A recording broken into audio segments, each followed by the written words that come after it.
L'espoir, une vertu d'esclave, oui, je suis d'accord. C'est que au niveau psychologique polarisé, les gens qui vivent d'espoir vont souvent connaître le désespoir. Ça veut dire que c'est entre les deux.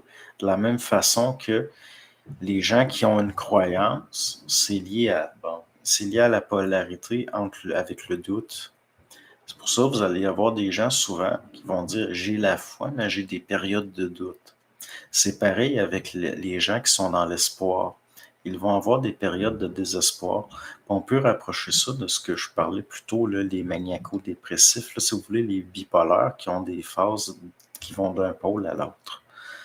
Donc, l'espoir, c'est une vertu d'esclave, oui, parce que c'est quelque chose qui se manifeste pour survivre dans cette condition-là.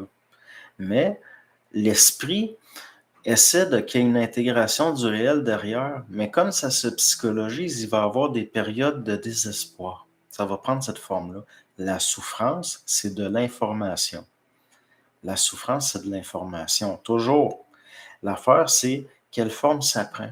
Ça veut être intégré, mais le moi psychologique, psycho-affectif, polarisé, intellectué, humain, il se bloque lui-même, il se retarde lui-même, puis il s'empêche d'intégrer l'information, souvent.